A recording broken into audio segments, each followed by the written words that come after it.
Hello and welcome back to the FPL Yellow Army YouTube channel, and in today's video we're doing a very important one. That's right, we're doing Son and Salah replacements with the Africa Cup of Nations and the Asian Cup respectively starting up very soon. So if you did miss it, make sure you check out Spotify, search for The Form is Temporary podcast, because our latest episode, our first of 2024, has been released. It was a great one with the boys from Only One Bonus Point, RJ and Law, and I did actually post the entire podcast on the channel as one of my uploads, so do check that out if you haven't. If not, you can do it on Spotify, download it, and it was a really good fun one, really good to kind of talk to RJ and Law about Gameweek 21 mainly, and a bit on Gameweek 22 as well.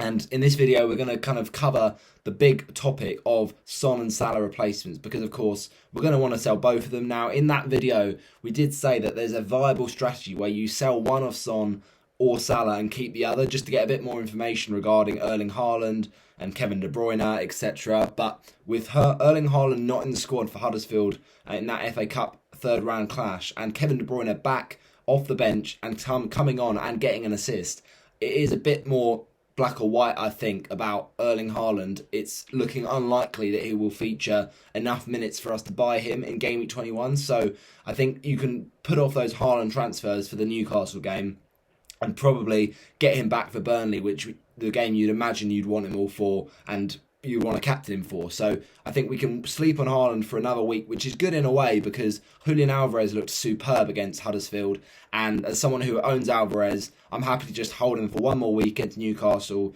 Could be a good shout, and then by the point actually Haaland and KDB will be coming back against Burnley, then Alvarez could be a minute's risk. So it actually works out well for me to get Haaland back and sell him over Solanke and Watkins, who have great fixtures in the future against, Sheffield United, Forest, Fulham. So it just doesn't make sense to me to sell those two over Alvarez, really. But yeah, it makes it interesting. Obviously, Kevin De Bruyne coming back. If you've got loads of money in the bank, he could be a possible Salah replacement. I say loads of money, obviously. We know Salah and Son are quite expensive. Salah's obviously more expensive than KDB, but it's almost hard because we want to have a plan to get back the likes of Haaland, and if you want to get KDB in the same week as getting Haaland back, then it will be hard for financial reasons. And also, if we want to get Salah and Son back in a few weeks' time, spending that money with KDB might be tricky. You know, if you want to do transfers going forward as well, then you might have spread all the money to get Salah and Son back, and then you have to sell KDB again. So it just puts you in a bit of a kind of awkward position, a bit of a kind of hokey-cokey in terms of spending the money. We don't want that. So we want to try and keep some money in the bank to afford Son and Salah in Game Week 24-25 when they come back, you would imagine. So probably 25 more likely, but we'll see how Asia Cup, Africa Cup of Nations, how it pans out. But should be interesting. So KDB would be like a luxury player, but even then, like minutes wise, obviously he's going to play every game, but with KDB, his price is still probably a bit too much for you to justify going for someone like him over someone like Richarlison, who is also, pretty nailed and will probably get more chances of scoring because, City do spread out goals, and KDB is more of a assister and a provider than a goal scorer. But yeah, not a bad option, of course. Then we've also got a situation where Bowen gets injured against Bristol City in the FA Cup, so that's a bit of a pain for those that own him already. I'm fortunate enough to not own him because I thought about buying him, but I was a bit put off by the Brighton game anyway.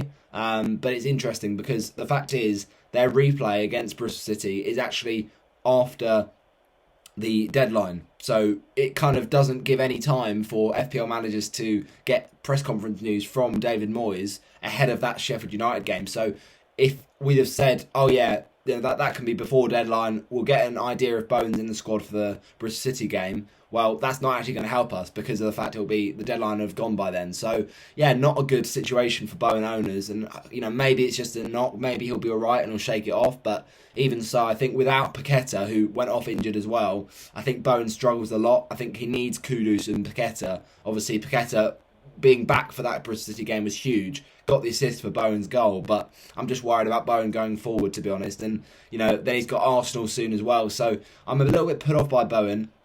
But there are plenty of other potential Son and Salah replacements that people could go for. Quite a few differentials as well, so it could be time to get spicy. But the first thing I should tell you is the Gameweek 21. We talked about it in the video on the podcast, etc. That the deadline was going to be 12:30. Chelsea, Fulham, Parma. Maybe that was a potential thing to put them off the captaincy, but now it's confirmed that it will be a Friday deadline on the 12th of January, which of course means that Parma could be a nice shout again. People will, I know it's a bit of a superstition, but now thinking about the captaincy a bit more, are home to Fulham, who, Fulham are a bit hot and cold defensively, and Luton and Burnley, well, that's obviously, again, not many owners are going to go for, so they might just go all in on the Saturday game against Fulham. And look, Foden's also a tempting one, because on Saturday they play against Newcastle. Man City ultimately are ridiculous. They score goals, but it's just about rotation. Now, with Alvarez, I would worry about him going forward with KDB coming back, because really Alvarez was taking KDB's position. I know that he started alongside KDB in the Burnley game, but obviously with Alvarez, getting starts since then every single week, it's been largely helped by KDB's injury. Now, I think Foden has played alongside KDB before, so I think there's maybe less chance that it hurts Foden's minutes than it does Alvarez's minutes. So that's the thing to kind of contemplate for those that are thinking about, is Foden worth it? Will he still get benched? I don't know. Foden is not going to get 90 minutes every single week. We know that. But he probably will start the majority of the games, I would imagine, still. So I think this myth around Foden not playing might be a little bit debunked at this current time that Foden's in some great form as well. But it is still a bit scary. Obviously, we want those kind of 80-minute men, ideally, but it's not always easy to find them. And if they are 80-minute men, they're not great FPL assets. They're not very explosive. I mean, one of those such, Pascal Gross, right? We know he's a very nailed Brighton player, and the only real one, because if João Pedro was playing every minute, then I'd get him straight in as a Watford fan. I know he's an absolute star boy, and he's scored goal after goal. He's got 15 goals, I think, in all comps this season for Brighton. Honestly, what a signing, what a player. He's destined for great things, and he scored a brace in the FA Cup, and also looked really good against Spurs in game week 2019, I should say. So, yeah, Foden, obviously, is a great one. Bowen, a bit of a problem. Brighton assets, a bit of a headache, but Pascal Gross at least does have that kind of set piece potential to get assists, as we saw in the game against Stoke City. But, it isn't that explosive. It's not that exciting, maybe, Pascal Gross.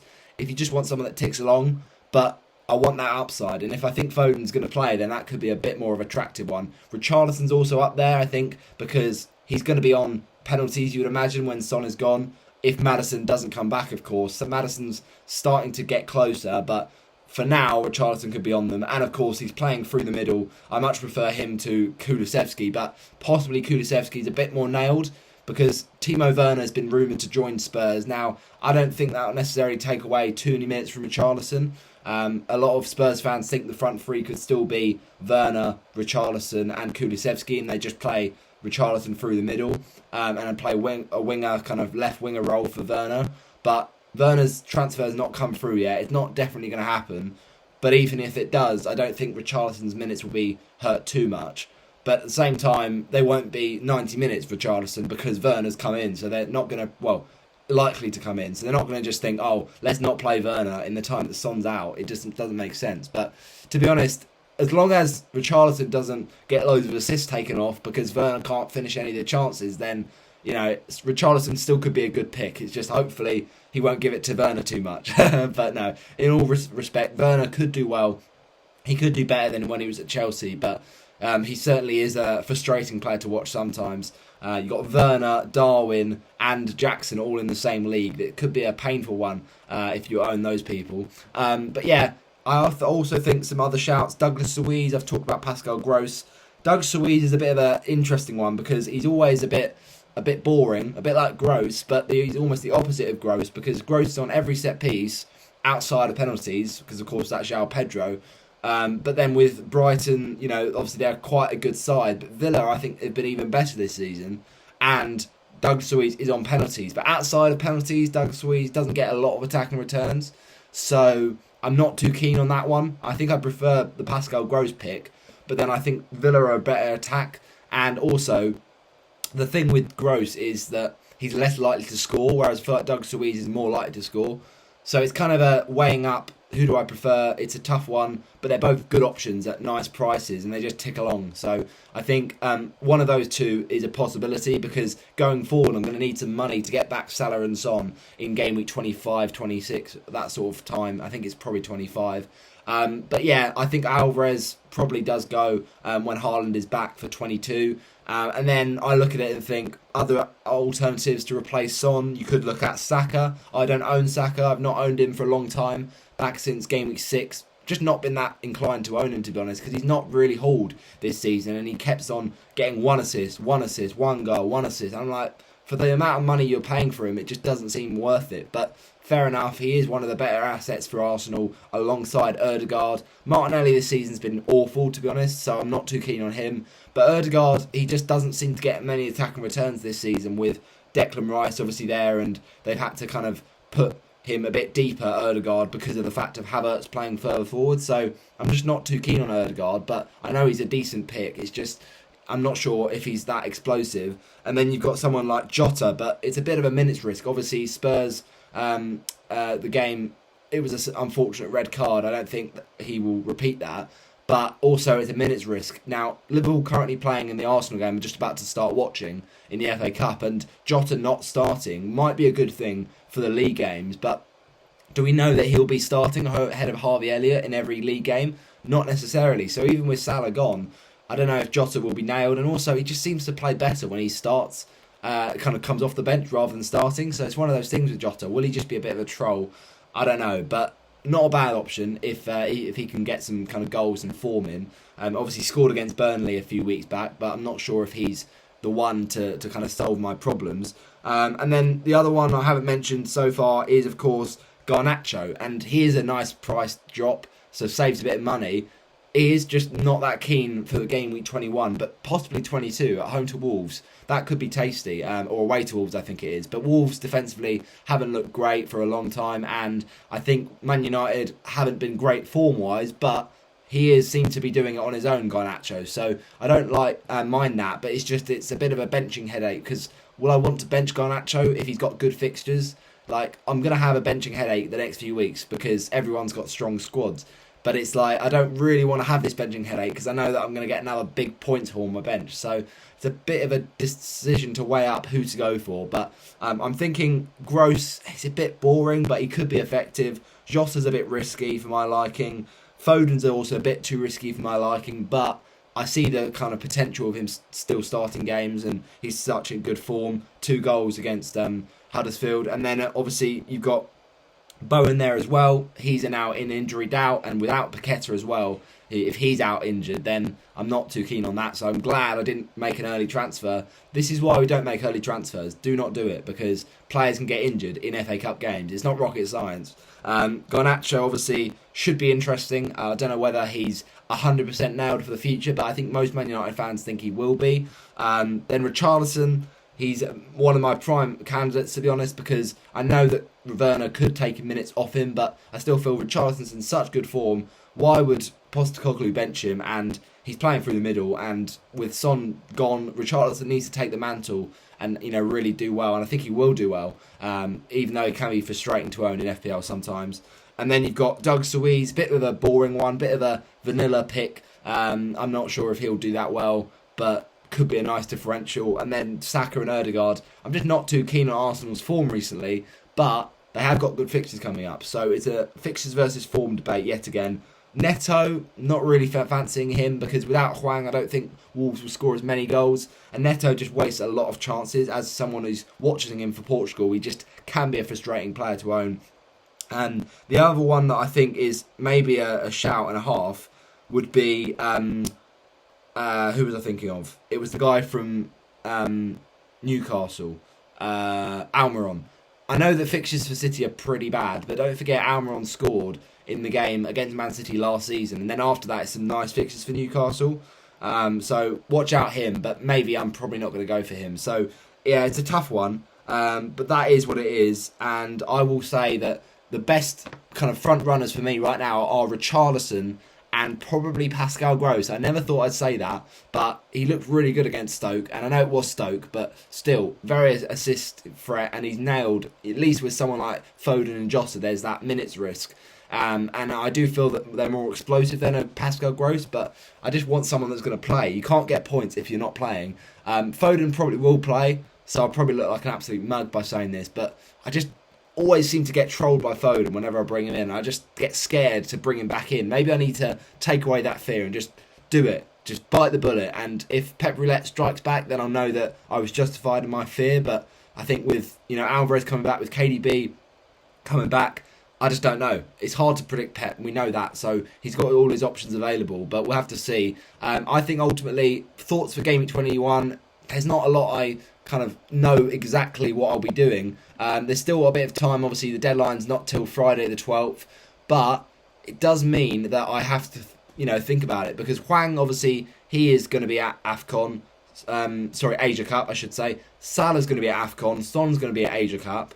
So that's 3 transfers I've got to make, but I'm not going to be able to do all of them if I don't want to take a hit. So I'll probably replace Salah and Son first, because in the podcast we talked about maybe keeping one of them, as I said, because then it allows you to get Haaland. But if we don't need Haaland probably till 22 anyway, then I can just sell them both and have the money to get Haaland next week. And then ultimately, Salah and Son, with them, like they are gonna probably get far in the competition. So you would imagine they're kind of sells. At the moment, I'm benching Hwang just because I could replace Hwang with like a Foden, for instance, next week if he seems like he's nailed and plays the Newcastle game. Then he's got a nice fixture against Burnley. But then, if I bring in Foden for 22, then I'm not going to have him for very long if I think he's not nailed for very long. So it's one of those things. He probably is going to play most games, but minutes will be reduced. I just don't know if I should just go with someone else like Gross or Richarlison, or possibly even go for someone like Jota if I think he's going to get some minutes. But it's a tough one to say. So now I'm thinking about Palmer captaincy with that Fulham game being not the first of the game week, and I'm thinking about maybe benching Gordon. I mean, I can't really justify starting Taylor, although he's got Luton at home. It's just he's got an injury doubt at the moment, so we'll have to see. And I don't trust the Burnley defence, to be honest, so I might just bench Taylor anyway for that first game of the game week. Trippier is now unflagged, which is good to see. Played against Sunderland in the FA Cup, so don't know whether Trippier is worth a start. Home to Man City is the toughest game a defender can have, but we know Trippier can score in any game, and he scored in this game last season, so I'm a bit scared about benching Trippier, but I think it makes sense over my other players I've got. Gordon, City can always concede a goal, right? We know that, so Gordon could score, and obviously looked decent, I thought, against Sunderland. Obviously did get booked, but he's still always a threat, and Isak still keeps scoring when I don't own him. Like, I sell him, he's scoring. I buy him, he does nothing. And I buy him for Watkins, and Watkins scores, and then Watkins blanks the week I get him. I just can't be bothered with it, honestly. So, yeah, it's really painful, and I'm just feeling right now that this is a tough season, but we have to go with the flow, keep on persisting, because our recent form in FPL has been great. Talking of which, look at our game week history. It is looking very nice indeed. This is our recent green arrows.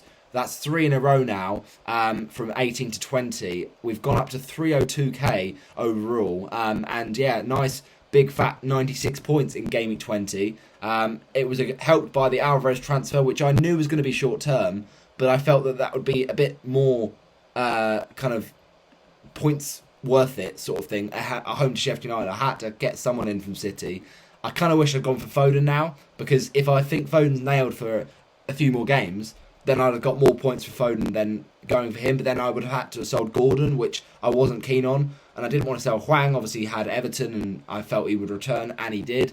So it's one of those things. Foden is one that I could definitely get in, but I'm just not sure if it's worth it if I think that someone else like Richarlison is better. It's a tough decision to make. Saka as well, like he looks like the obvious pick as the most owned player in the game at the moment, but I just don't know if I want to go there. Now Areola 11-pointer, legend, absolutely saved my week. It was huge because Dubravka's pen save against Liverpool made me so depressed. As a Salah captainer, it was painful, -2 to -4, not nice at all. But then Dubravka you get absolutely mugged off because you thought you were going to cause me pain. All right, 8 points is still painful, but Areola, 11-pointer. Love to see it, my guy, Areola. Never doubted you for a second. No, look, at the end of the day, Areola didn't play in the game against Bristol City as we thought. It was always going to be Fabianski in the cup game, so he returns for Sheffield United. Please keep a clean sheet. Gabriel, 1-pointer. I mean, yeah, this is Arsenal defence written all over. This is what's happened owning the Arsenal double defence. It's been painful. The only week it was great was the game against Brighton. That was it. But outside of that, it's been pain. Bench Gabriel for his goal against Liverpool. And then, yeah, another 1-pointer from him. I just keep on persisting because they're the best defence in FPL, but they're just not showing it recently. It's really frustrating. Porro, what a goal. What a blooming goal against Burnley. That is outrageous. But save that for the game against Crystal Palace, please, Porro. But yeah, fantastic stuff. Unbelievable. What a player. And my guy Porro just can't leave my team. Like, he's so attacking.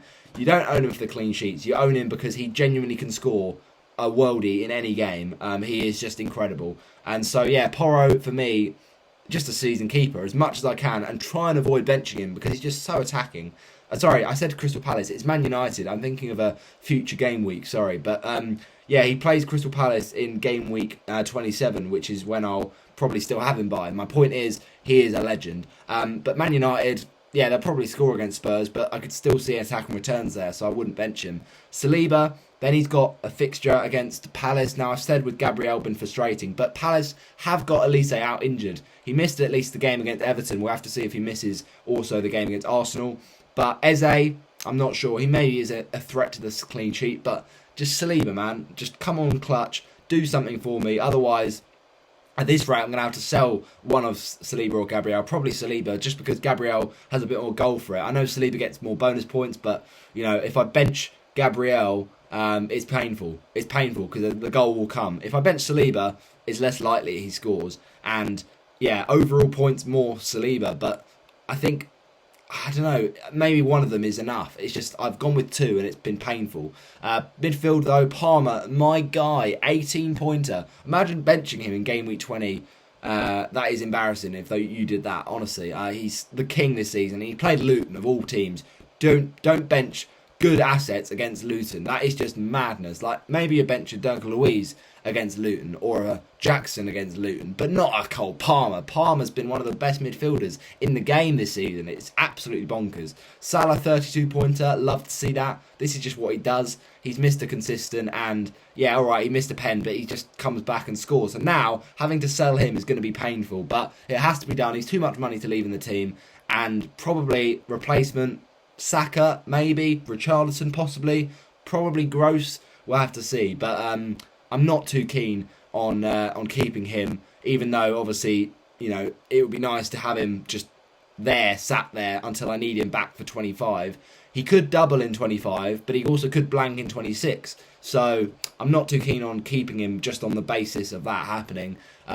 It's just, he's going to have a way to come back in, probably a -4 in 25. That's fine. I'm willing to take -4s for players like Son, Salah, Haaland. Son is also the case where I have to just sell him, I think, because although he's kind of cheaper than Salah, and you could maybe look at benching him more easily, it's just not worth keeping him because he will drop in price, and so hopefully he'll be easier to buy back. Obviously, he's going to go up when people get him back as well, but it's not a problem. It is what it is, sort of thing. So Hwang as well, he's easier to sell and easier to not buy back because he's differential and not many people are going to have him, so his price is not going to drop when people sell. But at the same time, Hwang has been great for me, so I could easily get him back when he's back after the Asian Cup. But yeah, he's probably going to sit on my bench this week because I think I prioritise with the two frees, selling Salah and Son, just to free me up some money and to give me some flexibility going forward. But Hwang can sit on the bench if need be. I can sell him in 22 for a Foden, for instance. But Alvarez against Man City's fixture with Sheffield United, that was a nice goal for him. He came in for Mubama, who of course ironically got minutes in the game against was it Wolves? No, it was. I'm trying to think who it was now. Brighton. Yeah. So look, Alvarez, yeah, he's a bit of a short-term one, but I think he is probably now more of a minutes risk than Foden. So it's a bit annoying, but at least they got a return from Alvarez, and we've had such good points from Alvarez this season anyway, so I'm not too much of a complainer. At the end of the day, I wanted someone in for City's game against Sheffield United. I couldn't think about Foden because I was just avoiding the riskiness of it, and he ended up getting more 12-pointer. Maybe I should just stop being stubborn on Foden, but every time I brought him in the past, it's not ended well. He got benched, he's not played in the right position, something's gone wrong. So, I don't know, it's just that mental block for him at the moment. Watkins, 8-pointer, he got 2 assists against Burnley. Nice. We like to see that. Obviously, he scored some more goals, but, still returns. And then Solanke was very unlucky to not score against Tottenham, I thought. He had a lot of chances. It is what it is, right? He could have easily got returns. I think he hit the post as well. So Solanke, he will cook, and he got rested as well in the Bournemouth game against QPR. So that's nice to see. He's got a nice fixture as well. I say nice fixture. Liverpool, not the best defensively. For an attacker, they are one of the better defenders this season, Liverpool. But it's his former side. He's got a bit of motivation. Just don't bench Solanke when he's on pens. It doesn't really make sense for someone like Solanke. Now, the bench. This was the bench. A bit painful. Dubravka 8 points and Gordon 5. Got an assist for the Isak goal. Isak, man, just stop trolling me. I've had enough, alright? You stop trolling me. I've owned you for all those great weeks and then he does nothing. Transfer him out for Watkins. Watkins, alright, outside of Burnley, has just blanked in every week. And then, it's just painful. So, it is what it is, but I couldn't have known that Gordon would get an assist in that game. Quite a tricky game, but Newcastle looked pretty awful. But fixtures for Newcastle coming forward are pretty nice. So I'm still happy with owning Gordon and Dubravka because no other keepers are doing well. Trippier, 0 points. Yep, didn't play against Liverpool. Obviously had that injury. Came back for the Sunderland game. Trippier, he's probably just a hard keep. Like, I do want to sell him, but at the same time I know that as soon as I do that, he'll just haul. And I know that fixtures are not great, but then he's got Luton, then he's got Forest. So he could easily haul at any time. But maybe I just get someone like Dan Burn in instead. Or just leave it at Dubravka for the Newcastle defence. Because they've been so bad defensively. And I've just not had a lot of points from them. Taylor's also now injured, which is not ideal. He didn't actually get many points against... I can't remember who they played now. I'm trying to remember. Was it... someone, that's it, Aston Villa. So he got booked against Aston Villa and didn't get any points, but played all the game. But the problem is now is that I think he might have got injured in the Tottenham-Burnley game in the FA Cup, so he's flagged on the game, and so is a doubt for the game against Luton, which, to be fair, is not a bad fixture to play him in. But, as I've said, I'd prefer starting Gordon at home to Man City to him against Luton, because Burnley's defence has been awful, Newcastle's attack is pretty good and City's defence is not great, so I look at it that way, back the attacker most time. But obviously if I had loads of terrible defenders with fixtures, but they're just so attacking, like Porro, don't bench him. And then Palace is quite a nice fixture for Arsenal, so although their double defence has hurt me recently, I'd probably prefer benching them Taylor against Luton than going for the Arsenal one. So that's what I'm thinking at the moment. That's my game week review. Game week 20, lovely jubbly, 96 points, and as I said, I've gone from a nice kind of overall rank, to be honest, not an awful overall rank of 477k back in Game Week 16, and we shot up to 302k after a pretty tough Game Week 17, tough one to take. Obviously, taking out the likes of bringing in the likes of Solanke, who had the game suspended against Luton, but it is what it is, right? So yeah, nice week, and we are going to do a proper Game Week 21 preview very, very soon. I think most likely the deadline being Friday now changes my plans. I was thinking of doing a Friday upload or possibly a Saturday morning one, but now I'm thinking someday on Thursday or Wednesday I'll probably do a video, but it might be so I schedule it to go live at the deadline. It's about 5:30 on Friday, because will it be a 6:15 deadline though? Because I think it's a 7:45 kickoff. So yeah, it will probably be a 6:15 deadline. So I'll probably get that out for you about 5:15 on Friday. So Wednesday or Thursday I'll probably record it, and then it will go live for you. And I'll be live in the chat to answer any questions. So yeah, just pop down your questions for Game Week 21 in that chat. But yeah, we'll have to see how we go with that, and hopefully you have enjoyed this one. So that's my Game Week 21 kind of thoughts and review, smash a like on it, let me know how many points you got back in Gameweek 20, and we will see you in the next one. Bye bye everyone.